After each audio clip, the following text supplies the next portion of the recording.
All right, it is 7 o'clock, and I will call the meeting to order for the Jamaica Selectboard on Monday, December 13th.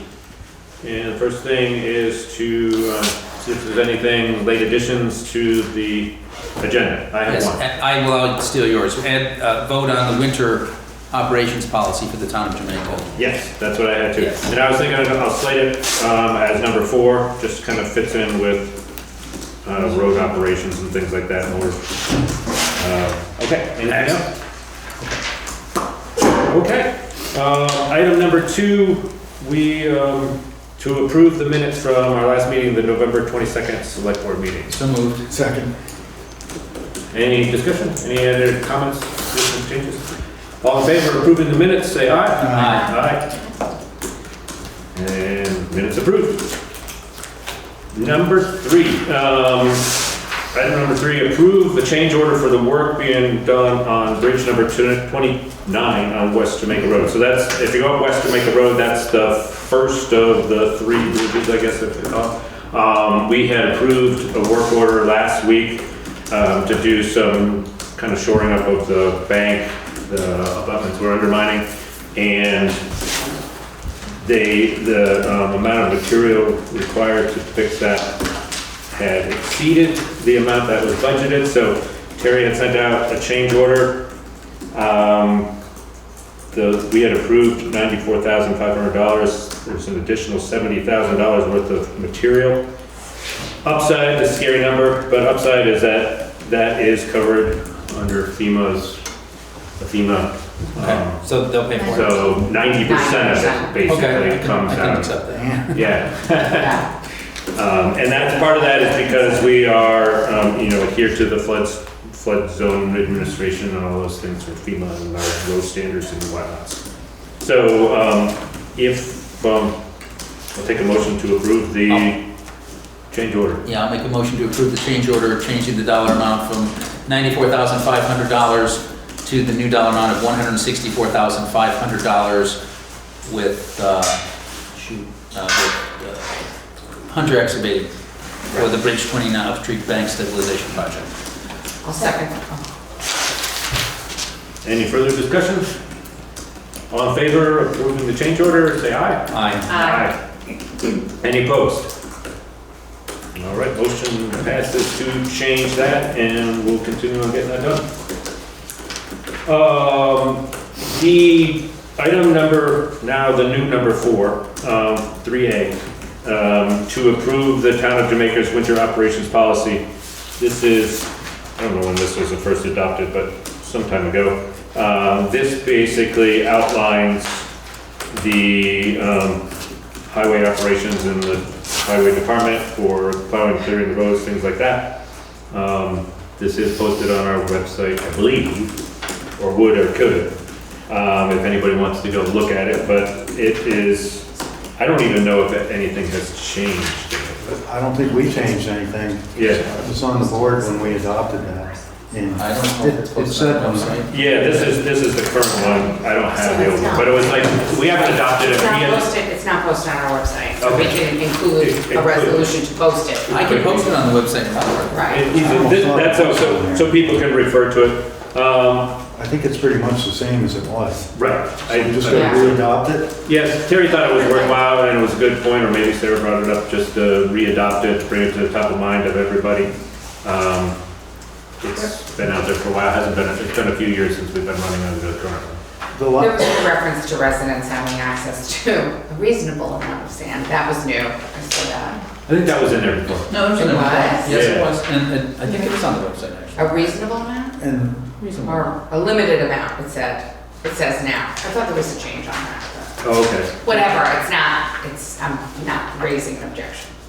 the last time we may have looked at that was when people were, private contractors were pushing snow out into the road, and we might have put something in about that. That is Or it. reminded people about, please don't do that. Basically, you're not allowed to push the snow into the road, to block the sidewalks, you're not allowed Or to leave their crossing. park a car in the travel lanes, I mean, which applies all year long, but especially during the winter time.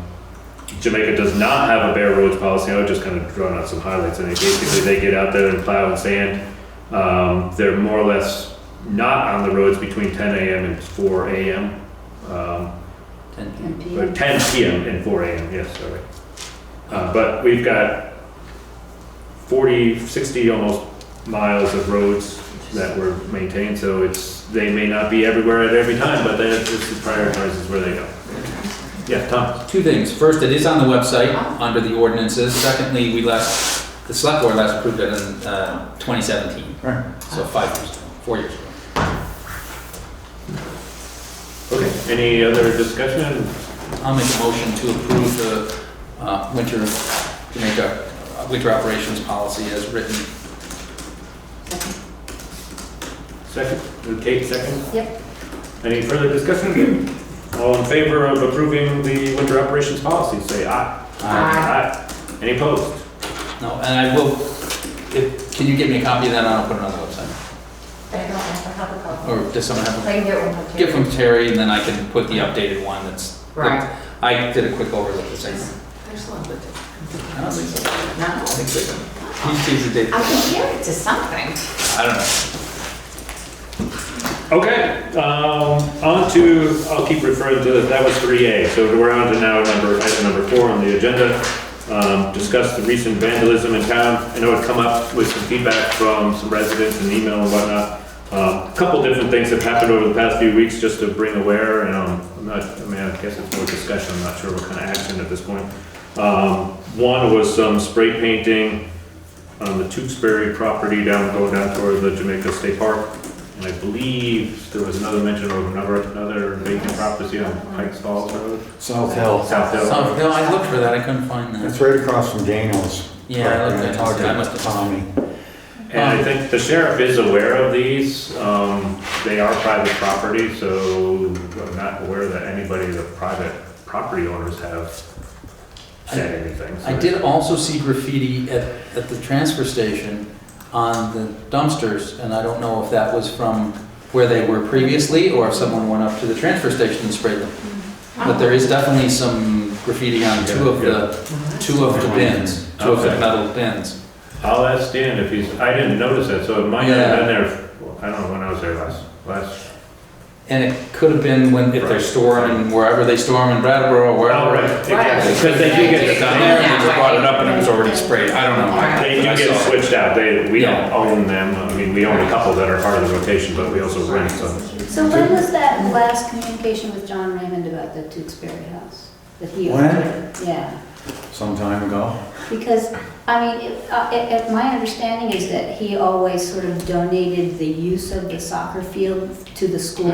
Yes. Maybe the town could paint over his house, which was a suggestion made by, I don't know how much, just paint over the part that's graffiti maybe rather than, obviously it's not worth doing anything fancy. Right, and I think by eliminating it kind of disincentivizes maybe.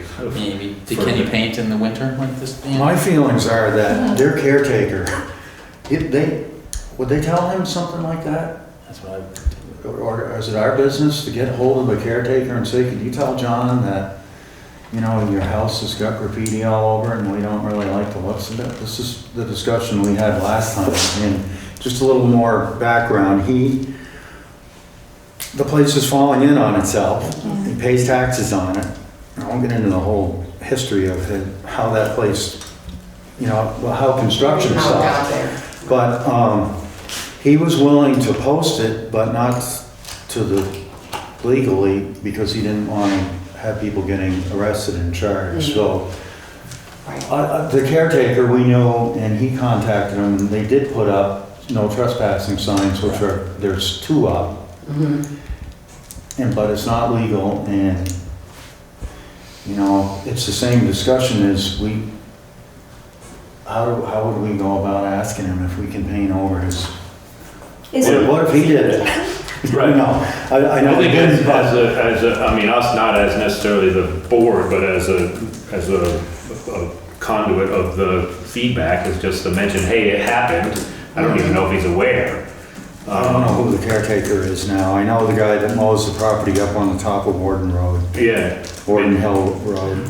I don't know either. I mean, we could just pass along the information and see where the conversation goes. That's not mowed anymore, that's, the school doesn't use it. The net got hit by a tree and destroyed. I saw that. And that happened probably 5 years ago or a couple of years Yeah, back. the school doesn't use the, There's no teams anymore. Yeah, so they don't use it for Right. parking. And so I don't think that's, I walked my dog there a lot and Yeah. it's not mowed.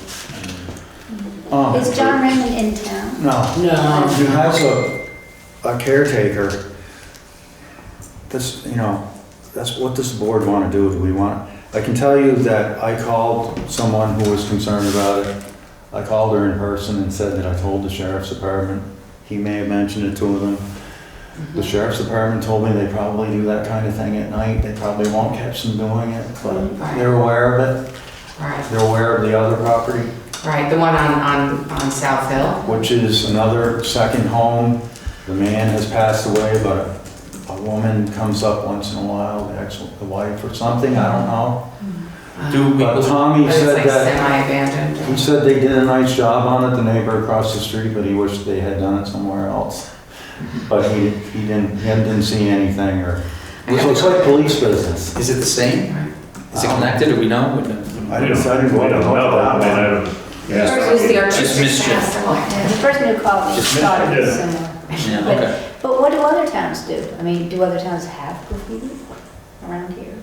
We have other graffiti. Did you see our bridge, our bridge? Yeah, There's some nonsense going on There there. is? there was some stuff there. I've Yeah, seen- something I've I seen- don't care to go into a description of. There's stuff in the town, road signs and stuff that's sprayed. I think that. But we could fix that. We can on fix our that, I bridge. mean, why don't we? Yeah, It's not a V-Trans Just notice thing, it. right? It's us. and I think that Never. the concern is the broken windows theory, that, if you let the broken windows go, then they'll Right. come back and they'll do more and more and more Yes. until it's. Right. I'm here. I would suggest, I mean, I don't know how, I mean, we don't necessarily have jurisdiction over it, but I would say just as a courtesy, just mention that it happened and maybe they'll take the effort to, Do we know the caretaker? We know we used I'm to. sure we could probably find The out. remaining Fletcher brother. I'm guessing we could find out, or we could try to find out. I know who But it in is. terms of the Water Street Bridge or Depot Street Bridge, that's where the graffiti I is? think so. I haven't seen My wife just It's told on me. the other that. side. Oh, really? It's on some of the I cement, mean- on the inside of the sidewalk. Okay. I mean, I don't think we need a resolution for that, but No. I would we'll bring it up definitely- when I we haven't get seen it. anything, but I don't. you want to put in a bid into it? No, if it's something we agree on, I'll just go fix it. Okay. Great. Yeah, let's fix it. But we've had a lot of discussion, there's people concerned about that, the Tewksbury or the Raymond residents. And we just went round and round that we were able to get hold of the caretaker, not to repeat myself, but, and then John had the signs put up. But, With no fences though. no. We had Right, no fences. exactly. We They said- talked about doing that and the contractor sort of got busy and neither side pursued that. That's as far as it went, so he's, That, I shouldn't say anything, but he's an older fella and he has a person who speaks for him, who takes care of some other properties. There's one on Factory Street, oh. half of that went in the drink, when Irene, that bright green building. That's right, that's right. Yep. So, he's a tax-paying second homeowner here, big time. So what do we say if this person calls back and says, hey, what are you guys doing? We say it's not under our jurisdiction? That we're contacting. That person knows The that. owner and the Yeah, caretaker. and the sheriffs are aware, I mean, there's from the policing standpoint. And the other, I mean, there was another, I mean, not to say they're related, but there's other apparent vandalism of our speed sign, electronic speed sign coming into town. That's Not correct. over. The sheriffs are aware of that. Spoke with them, it happened a week ago Friday, so maybe 8 days ago. Are we putting it back up? Or- I'm not sure, I haven't spoken to Keith, I'm not sure, I mean, obviously, they ripped the whole post out of the Did ground. it get ripped out or run over? No, run over. Oh, They okay. ripped that one thing, but So it the ripped police But- should know about that. They do know about it. Okay. Oh, I Yeah. thought you were saying it got spray painted. I saw. No, Right. they knocked it over, but I mean, it's another possibly unrelated piece of vandalism. Yeah. Well, the thing with that too, I thought, then we're trying to change the subjects, but don't they do bingo still?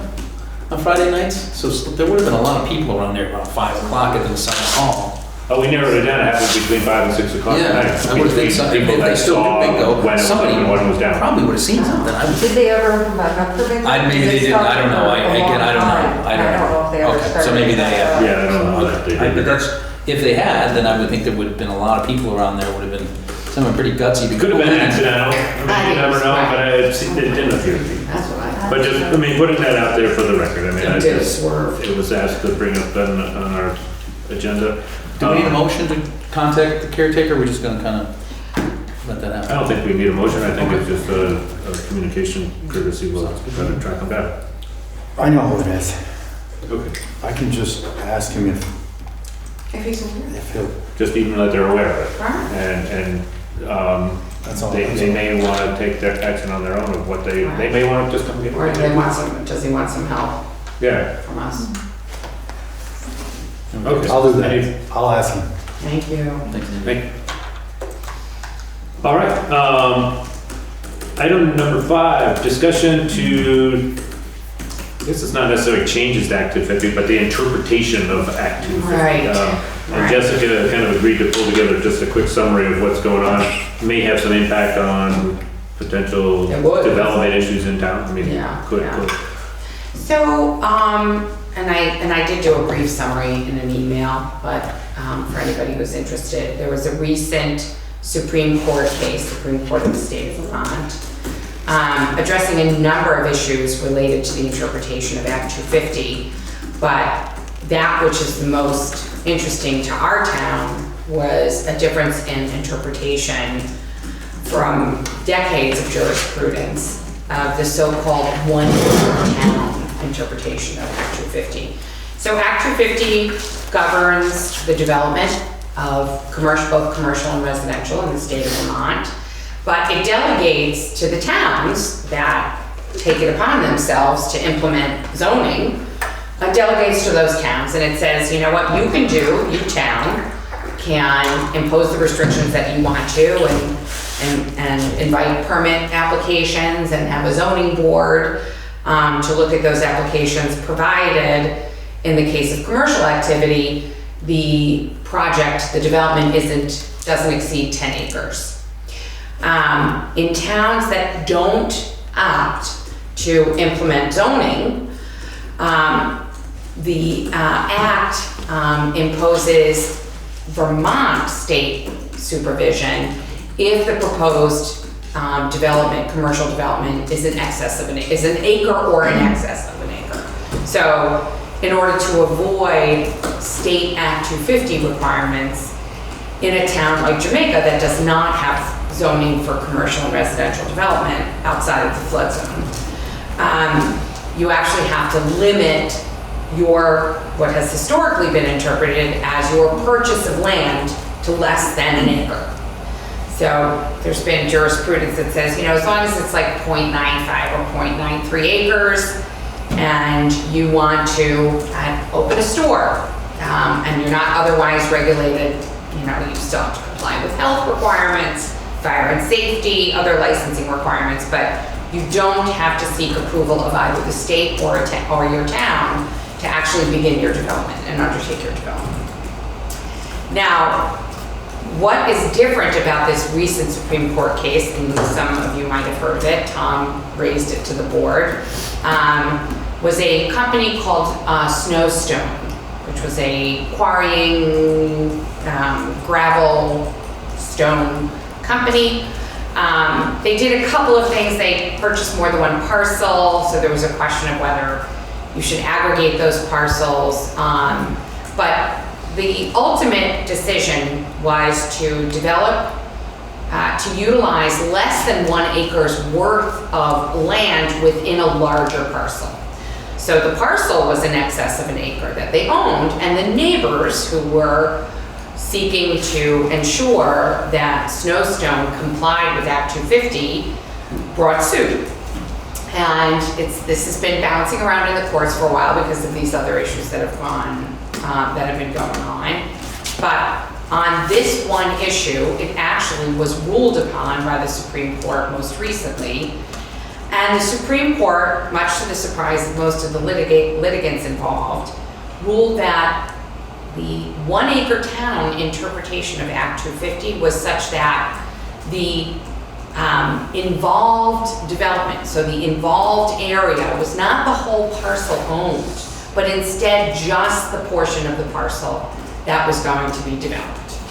So that, like I said, that's decades of jurisprudence being viewed very differently. I will say, if you're interested in reading the opinion, that portion of the opinion is very plain English. It's not a lot of legalese, and it is well reasoned. It's a reasoned opinion. It's not a one line. It goes through the prior jurisprudence, what cases the court felt it would call upon, and why a reading of the statute itself, seemed an absolute, if not obvious, certainly a reasonable interpretation of the statute that involved meant literally that portion of the land that was involved, and that the relevant inquiry was not the actual size of the parcel, because that, from the court's perspective, was sort of irrelevant to the meaning of Act 250, which was to regulate activities, to regulate the square footage of land that involved development. Now, while it's true the Supreme Court ruled, so we think of naturally, oh, that means this is now law, the court has actually agreed to a rehearing on that and a couple of other points, and there is a rehearing scheduled in February. There have been a number of so-called amicus briefs filed. Those are the briefs whereby parties that are not directly involved in the litigation but have an obvious interest in the litigation file a detailed opinion as to why the court, in this case, erred in its interpretation of Act 250. And, we're talking about kind of just both private entities that, land trusts, but it's also, the Department of Environmental Conservation. There's a bunch of amicus briefs that have been filed, and there's definitely a feeling among many, including the lawyers that are arguing on behalf of the neighbors, that this has a very good chance of being overturned. But we don't know until it happens, and in terms of timing, although the rehearing is in February, and there is not insignificant pressure on the court to rule as quickly as possible, because there are a number of projects out there that would or would not go forward depending on the outcome of this litigation. The Supreme Court is not obligated to respond to that pressure and rule quickly. So, you're looking at anywhere from 60, 90 days to 18 months, depending on, this is not a straight, there are other issues at play here that are also complex. This one is, in a way, not complex, except that it's such a deviation from prior case law. So if I can understand the rule, basically it says, in the past, if you had 1 acre of property, you were under Act 250. Now it says even if 1/10 of that is commercial. Now it says the building you're building in, the parking lot or whatever, Right. or whatever structure or whatever Right. disturbance would have to be that full acre for it to fall under Act 250. Well, it wouldn't matter whether you bought 10 acres and then it developed only 1 acre, less than 1 acre. Then you don't have. Right now, if you buy anything more than an acre, if your parcel is anything larger than an acre, Right. even if you had a commercially involved activity that's the size of this room, you would still be subject to Act 250 because your parcel was over an acre. But now, then that's not the case. That's Unless not- your tent was an acre. Yes. Or whatever, your building was an acre. Yes, if you're, right. You're Building / parking lot. Believe me, there are a lot of, and in Snowstone, that's what they were proposing, that what they were using this one parcel for, it was a very confined area and it was less than an acre. So if Snowstone wins, they will proceed with the set of activities that they're undertaking. An acre is both small and large, depending on what the activity is. Yeah. So, yeah. Yeah. So this is sort of a wait and see. Absent that case being overturned, or the court, reissuing its decision in a way that is consistent with decades of jurisprudence. If it doesn't overturn its original decision, then we need to come back and decide as a town and hear from the citizens whether we're interested in implementing some zoning. It would be a significant effort on our part, so. Yeah, and why haven't we in the past? It's a lot of layers of governance and activity. You need a zoning board of adjustment, which we have, but it would be much more active. You would require permits to be, completed, collect fees, review the permits. You have to have a level of appeal. So while we have we have a flood zone administrator, that person has, very little on his plate.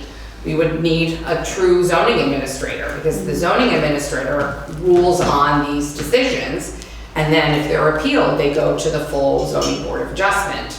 I think it just hasn't, the town meaning not just the board, but the Right. population Oh, hasn't yeah. had an appetite to push further. Right. They very much wanted to remain without zoning for whatever freedoms it brings to their own personal properties and It things. reminds me of when, what was the Bischoff property, it was sort of becoming a used car lot, and people were upset and we didn't have. Europe. Yes. Sorry about that. Before that's That's right. Bischoff first. Right. those guys own that bed and breakfast. Right. Our house was the Sweeney house for years after. Yeah. So, yeah, so, what happened, was it, anyway, that was because we didn't have zoning, right? And how did that get resolved? That was Act 250 though, That that was. property was an Act 250, Okay. yes, so they had to get approved. So I'm just to have wondering, that. yeah, what are the chances that we could find ourselves in, what if a Dollar General store or something? It's all a possibility. Yeah, it's all a possibility. There's many towns, not many, but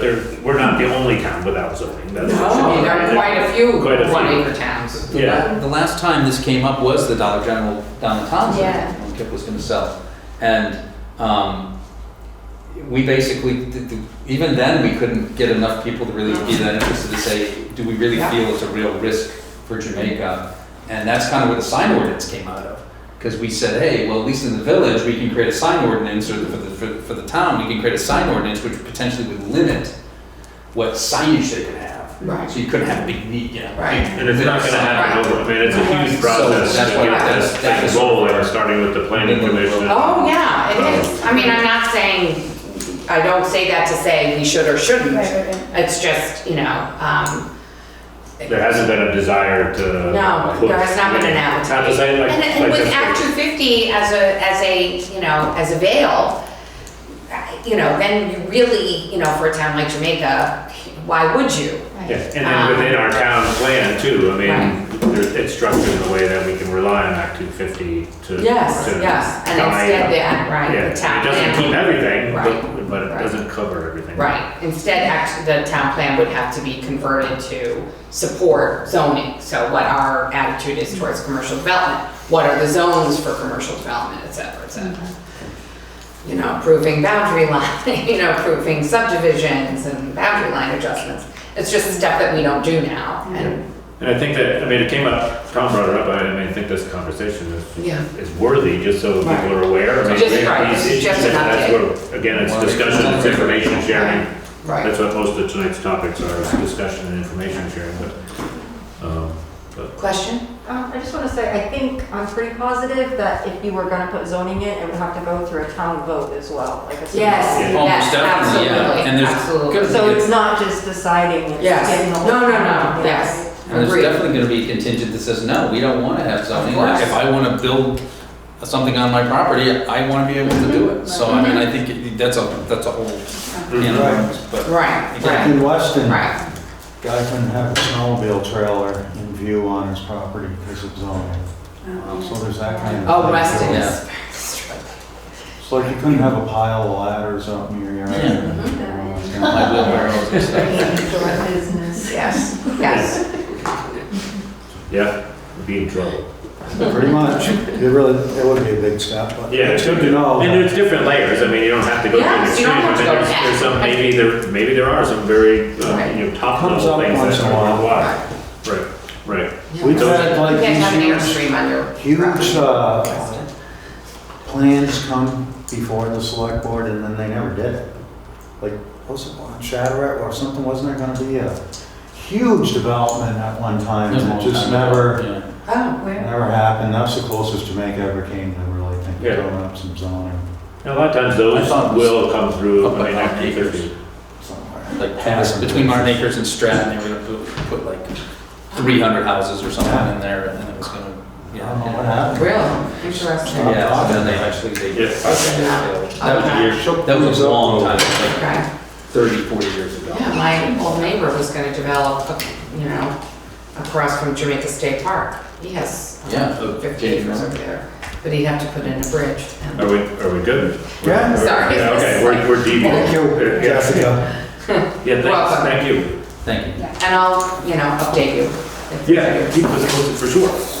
All right, the next item, number 6 on the agenda, discussion surrounding the digitizing of town records. Sarah brought this forward.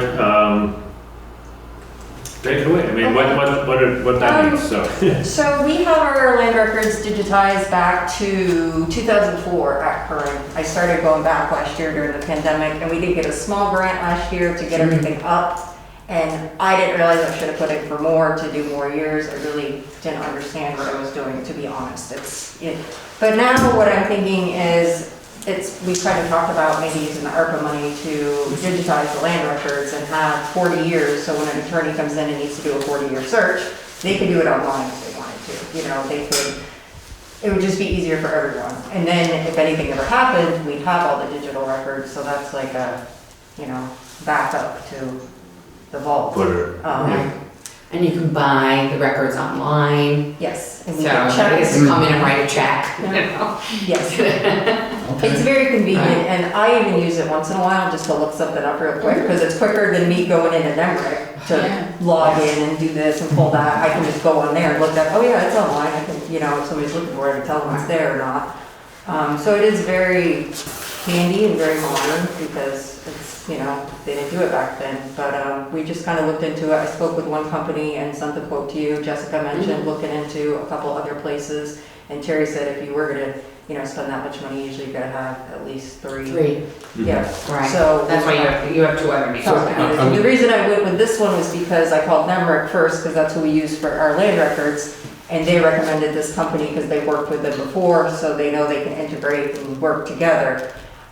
My fear of going with another company is we're so familiar with Nemrick. Like, I know if we went with like COT or something, they'd probably try to push us into using their system, and I just don't like that pressure. So that's why I just went with what we use and what we know, but I understand with getting quotes from everybody else. So 27,000, is that for everything? Is that what? Is That was for 16? everything and then some. Like, the Okay. guy was kind of like, he's like, oh, I need all your books. I'm like, but we only want to do 40 years. So I gave him all of them. That's for every book in our vault. That's Okay, not so just it's the digitized. 16,000 The 16,000 would be to get us the 40 40 for years. the 40 years, and then if we wanted the other 16 books, and there'd be another 11 or so, 12 to get Right. everything. And the magic of 40 years is that under Vermont state statutes, if you've searched back 40 years and you haven't found anything that interferes with your rights in the property, then you're viewed as having, being able to deliver a marketable title. Do we have to, is there any reason that do we always have to go with the lowest bid, even if it was to our benefit to go with someone who was familiar, if it wasn't No. thousands of dollars less? No, because there's I the just want other, to right. on camera that right. if we made, that's not etched in stone that And as long we as usually do, that. And I think as long as we could point out in, you know, Why we did. why we did it, you know, we chose them, it's $10,000 more because of this, or whatever Yes. the number is. Yeah. Yeah, I think one thing, and we kind of discussed it very loosely, I mean, we haven't really sat down and discussed our priorities as a town, or what we as a board, or what even the rest of the population feels that we should be using the ARPA monies for. I mean, this is, you know, super well worthwhile doing. And and- if we can use the monies for different things. Yeah, exactly, I mean, there's some very, you know, strict guidelines, I think this would This is one of this them. would qualify. Very squarely, Should we yeah. get rid of Because some of it? it adds tremendous value to both individual citizens, because it makes transferring your own property much easier. And it also helps with tax and, you know, Yeah, imposing taxes. It's just, it's all around, it's critical infrastructure for a town. Right. makes our records available 24/7. Right. So if we're Right. not here and it's Friday and somebody needs to eat because they're closing that day, or Saturday, they can go in and get it. Right. You know, if they need it Friday, then they gotta wait till Monday if they're not online. Yeah, I think, I mean, we're not up against a deadline for any ARPA monies yet, but I would feel as a board, we should It's really just sit deciding are we and pursuing it? strategize Right. how we're gonna spend our X number of dollars, and, you know, prioritize and pick out or whatever. Yes. I personally don't think that we're able to sign up, no matter how great of a project. Oh, no. To say that we're gonna approve this tonight. No, I I think think you want to, we agree she should pursue more bids. I just wanted everybody to know what I was looking into. Right. Yeah. Like, what are you It's trying to great. do? To strategize how we're gonna go about our using up the American Recovery Action or whatever. Rescue. Rescue the land. But, yeah. And we're not, I mean, we have a year, I mean, I think, but I think we should really start getting our ducks in a row to, Agree. because we can start using it before, and we don't have to wait the year to start using the money either. So we might as well figure out what to use it and get it. There's a lot of guidance from VLCT and Yes, Wyndham Regional yeah. Commission. Yes. They're hammering me with Oh, emails really? about, you know, if you wanna know, Wyndham Regional is a place to get some more specific information. They keep saying they're gonna be able to give us some more, you know, specific guidance. Because isn't it sort of vague right now still? It's vague, Has to it's be not. COVID related or something? Right. Well, that's one, there's 8 There's, criteria. yes, it doesn't something just, like right, that. it's not just COVID, right. COVID recovery or, you know, Right. is certainly one The of them. broadband project is Right. one. That's Yeah. easy. Yeah. Right. I mean, But I agree, we we may should- wanna, do we wanna, We should put together a list of what we're considering, right? right. I mean, we can task ourselves and the planning commission to come up with a Yeah. list and then maybe jointly, Yes. you know, ferret them out or whatever. Okay. okay. That's what I'll take the initiative, try to maybe just kind of coordinate behind the scenes of getting the ball rolling and try to. Is the amount set finally, or is it more than 150? There is 2 different Double? parts of it. It's roughly double that, yeah. Mhm. That's what that's They're- what I know. And they've got different, it's complicated, but it's not complicated. You just have to look at it and read it and know it. I don't remember it off the top of my head. I mean, what each portion could be used for, but it's roughly $300,000. I mean, it's in the 300 plus somewhere. It's a lot. Yeah. Okay. And, Okay. well, okay, enough conversation, discussion on that. Thank you, Sarah. That's, item number 7, to set the date for the town plan amendment hearing, was proposed January 10th. We were, looking at, you know, just the amount of time to warn and have the hearings and whatnot. The planning commission has approved the amendments, and they're now on our plate, and the suggestion would be to have the hearing prior to our January 10th select board meeting. Basically, that's when we open up for public comment. Is there enough time to warn it? That's enough. Yes. 30 days? How long, 2 weeks? 15. 15? Okay. Yeah. I'm just checking. Oh, okay. All right, sure. It's a charter. Yeah, exactly. I mean, there's enough, there's a lot of, you need to warn it, you need to have the hearing, then after the hearing, you got a certain amount of time to. So the hearing would be like immediately before the SB meeting? Okay. Yes, so, 6 or something? Yeah. even at 6:30, because 6:30. I don't anticipate, and neither does Charlie or the planning commission Yeah. anticipate that there'd be too much time required. I agree. Okay. So I'll move to hold the select board public hearing on proposed amendments to the 2017 Jamaica Town Plan on Monday, January 10th, 2022 at 6:30 PM in the Jamaica Town offices. I'll second. Any comment? All in favor of having the hearing at that date? Say aye. Aye. Aye. You opposed? Good. Okay, thank you. Next item, one of our favorites. make a motion. Typically, historically, we do not have a meeting on our second meeting of the month of December because it falls during the holiday week. Okay. And I don't see any reason why there's anything so Do we have pressing to that. move that? I'll move to not have a meeting on the 27th. Yeah. I'll second that. second. Oh, and All in favor of canceling our next meeting for December 27th, say aye. Aye. Any opposed? Okay. All right. That is the formal part of the agenda. Next portion is open up to any public concerns. There's a couple publics that are in the group. So introduce yourself to the camera and then you can. Sure. Hi, I'm Betsy Thomason. I live at 2766 Wyndham Hill Road in Jamaica. Right? One of those few Hello. houses on Wyndham Hill Road. Right, in Jamaica. exactly. I'm a retired respiratory therapist, and I say that because of what I'm going to be talking to you about. I'm here along with Lee Marinoff, who's also a taxpayer in Jamaica, to talk about what the legislature voted on in late November to allow towns to create a mask mandate. And I see that it's not on the agenda tonight. I wanted to open up the conversation because it's something that we need to know as members of our town, what you think about this and what perhaps is awaiting us down the road sometime, because you have this right. First for 45 days, and every 30 days you have to redo it until April 30th. So I'm here to share with you why I believe that masks are ineffective.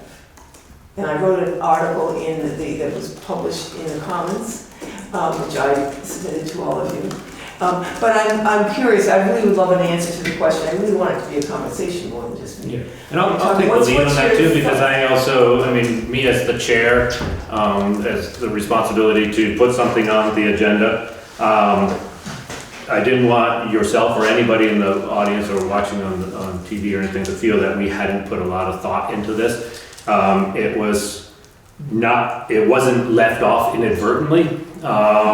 Because there's a lot of pros and cons, and there's not necessarily just pros and cons, but there's a lot of people that feel both ways.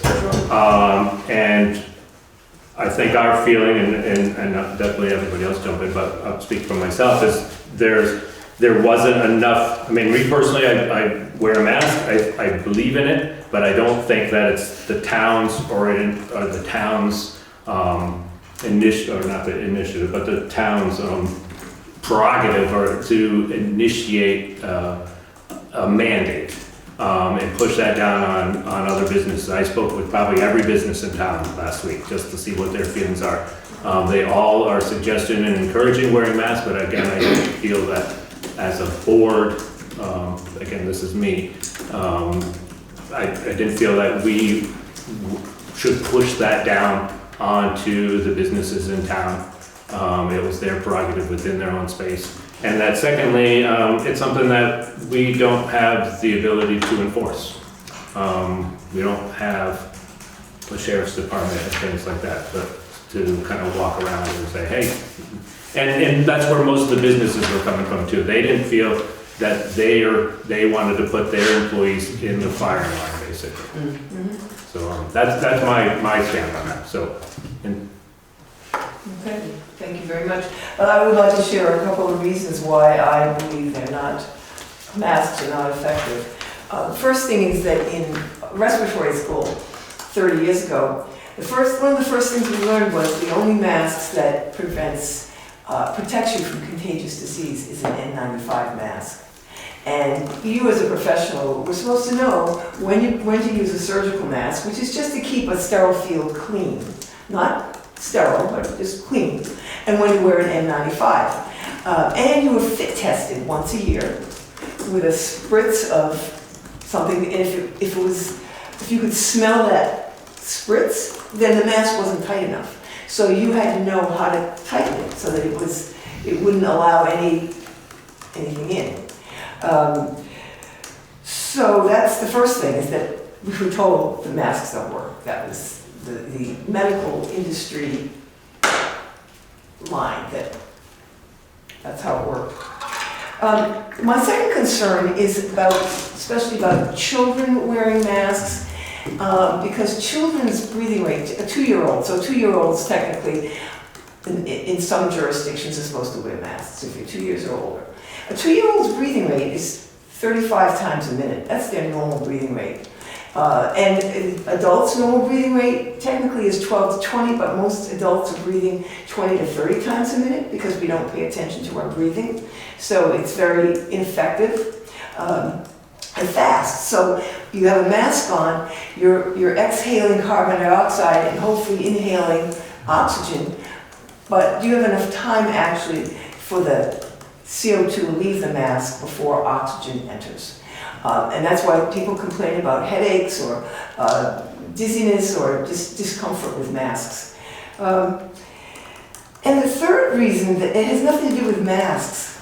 The fact is that the CDC reported that in 2019, 659,000 people died of heart disease. Now, so far, I think 800,000 have died in the US of COVID in that period of time.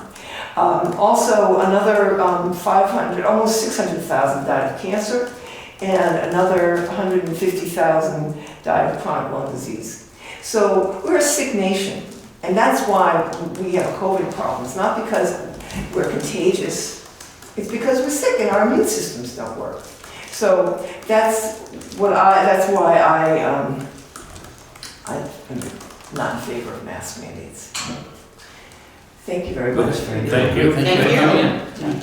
Can I just speak to, Sure, certainly, as a yes. member of the select board, when I heard that, the governor was standing firm on not putting another mandate in, which I was agreeing with him personally, not speaking for the board. But when they said they were gonna put this on select boards and city council members, that really, made me think of, I one time got called an armchair scientist for something I was saying about COVID, either negatively or, a couple nurses called me that because I was making some comments on this opinion I had. And how, me sitting on the select board, how I am not an authority on any of this, for one thing. And I think it's government overreach. I can say that because I'm sitting on this board and part of the legislative arm, right? Mhm. Aren't we a branch of that? Yeah, in the state. And I don't have any right to tell people to wear a mask walking around in Jamaica.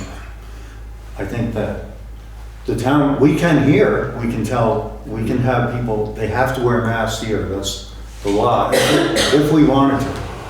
We don't. If our staff were It's not nervous, still a law. if we wanted to, we could, that's the law. I read all of that. Our buildings. Yes, Town we could, but I don't think we got any business. I appreciate Greg calling, the merchants and Yes. to ask, if I think I'm gonna make someone sick, then I should be wearing a mask if I think that's gonna help. But I've been through a lot of things on the select board in the past 7 years, and that when I heard that we were gonna be responsible for, maybe making a decision on that, I was thinking of resigning. But probably wait till I'm done, but I just think that was a little much for the state of Vermont to ask us to do, or me to do as a board member. Whatever anyone else feels, that's what's great about America. You can have an opinion, or you used to be able to, but that's simply said, I don't need to get into any more detail than that. I really think it takes some nerve for them to put that on us. Well, some of the towns wanted it. No, I know. A side note too, though, is that if you look at the Vermont statistics, there are no cases in Jamaica. There have not been any recent cases in Jamaica. And out of We're on the 200 zero list, I just looked at it today. Yeah. 243 towns in Jamaica. Right. I mean, in Vermont, 12 have implemented it so far. Because they can if they want to. Mostly dense, more with Much dense, more dense densely populations populated. than Jamaica. Yeah. Right. Yeah. Thank you. Yes, thank you. Yep. Paul, can I address some of that? Certainly. How much longer you want to I continue this? mean, I think Just a couple- it's not gonna be a debate, we're not gonna, well, but, I mean, if you wanna, Sure. If it's okay with you, right? yep. Okay with you. Couple things. N95 masks are to protect the wearer. She's correct. You go into surgery, you do N95s. You wear these things around the hospital to protect the patient from you. So these are to protect others from whatever I may or may not know I'm carrying too. I can't think of a jurisdiction anywhere where they require 2-year-olds to wear masks. Can't think of one. So we're talking about, I'm wearing this to protect you for something I may have picked up shopping in New Hampshire last week. So we just gotta put that on the thing. As far as the town or the legislature making rules, you don't wear a seatbelt. You don't get your kid vaccinated for all the other vaccines. The state has ways of encouraging you. So we're not talking about something that's never been done before. We're talking about expanding it to a brand new COVID-19 situation where we are wearing masks not to protect me from you, but to protect you from me. And that is kind of a societal issue that I think is overlooked periodically. She's correct, N95s for surgery.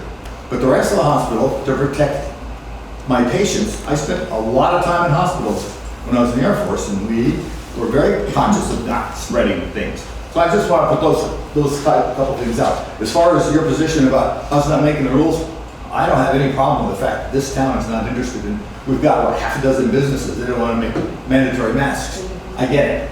New York today went to mandatory masks for the whole state because it's getting bad. And it's not, this isn't protecting me. This is protecting you guys from me. And I think that my seatbelt does protect me. I think vaccinating my kid protects the rest of the kids from my kid. So there's a lot of politics floating around in this thing, and a lot of the misinformation kind of gets distorted, and we lose sight of the issue of we are all trying to protect each other as best we can. Do we need to do that in Jamaica? Probably not. There may not be any infections in Jamaica, but there's a lot of people driving back and up and down Route 30, and a bunch of them are stopping in that store, and a bunch of them are going around other kinds of places. And so there's lots of things that have to be taken into consideration. It's very complicated, it's very heated politically, but I don't think we should kind of, I agree with that. I don't know if the Selectboard has any business doing that. I think the state's got some issues. We're not making anybody wear seatbelts or not wear seatbelts, and we're not forcing anybody to get your MMR for the kids before they go into school. But it's something we've been doing. This was perfectly fine. I mean, there was anti-vaxxers for 100 years, but for the most part, we've been doing vaccination since George Washington. So it's not like it's brand new. We're protecting each other from ourselves. I don't know what I have that I picked up in Walmart last week. As long as I say 6 feet from you, you're probably safe. But it's that kind of a thing. She's correct. N95s protect the wearer. These things protect other people from what I'm spreading out. And then I'll go back to sleep. And just, I don't want to hog the camera, but the board hasn't said that we wouldn't, institute a mask mandate. I was speaking for myself. As far as your seatbelt metaphor, it's a privilege, implied consent law, it's a privilege to drive in Vermont, and it's not a primary stop. You get stopped speeding and you don't have your belt on, you're gonna get a ticket, and everybody else in your car.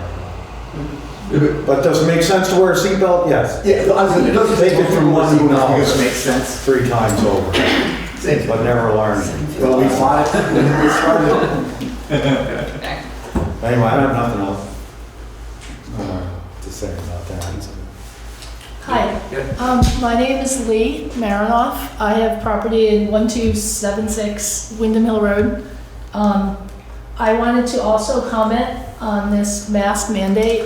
I found it very frustrating when on, I think, the 21st of November, Governor Scott passed it to the legislature and said, you can either pass this today, you're coming back in on your holiday, you can either pass this on Monday, or you can stay here and pass it on Friday.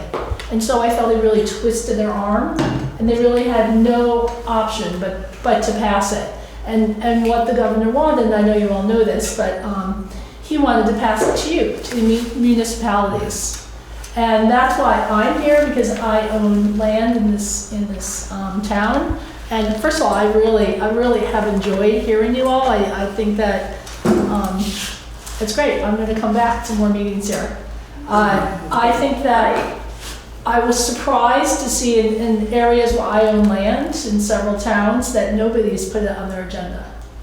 I was also surprised that Brattleboro turned around within a few hours and just said, we're mandating it. Burlington came out and said, we're gonna mandate it. And I feel as a citizen of Vermont that this is something we really should talk about.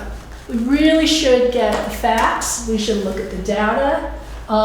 We should look at what actually is happening. And so I'm hoping that, since you have to renew it every 30 days for the next 5 months, I'm hoping that the towns in this area really do come together. And first of all, are there people on Zoom? Like, are there other people here at this meeting? Not No, tonight. not tonight. Yeah. It's a quiet night. I mean, we're close to the holidays, so the December meeting is sometimes I'm quiet. surprised with this mandate that we don't want to learn about the efficacy of masks. We really don't. I'm surprised that we're not here trying to get past the politics to see, should we be wearing them? Do we need to be fitted for N95s? Should we be working on diabetes? Should we be working on obesity? Should we be working on childhood nutrition? And so I'm going to every town where I have land, and I'm trying to see where the people are, where you all are, and how we really can bring this together so that when we do the child nutrition acts, we actually try to do something that helps our children. And if wearing masks helps our children, then I think kids should wear masks forever. If wearing masks does not help our children, I think we should take them off. And I think this is just the beginning. We're going to be going through this again and again and again. Where are we? I run a farm school. I have kids. I know many of you here. We have children over all the time, and I'm really looking out for them. So I hope you put it on your agenda for the next, after the holidays, and we can start to look at how to make this area healthier. And like you all, we are, I live in Wyndham. I mean, we don't have any cases either. We're on the state record, we're less than 1. I don't know why that is, but I think that's good. And what can we do about it?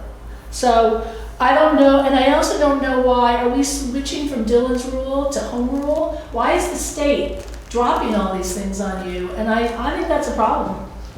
I really don't, I think the state should really look at these issues and try to come up with best practices themselves. And I'm sorry that you guys this got laid on you. I don't think it's your responsibility. So, that's my Thank hand. you. Thank you. Anyway, thanks all.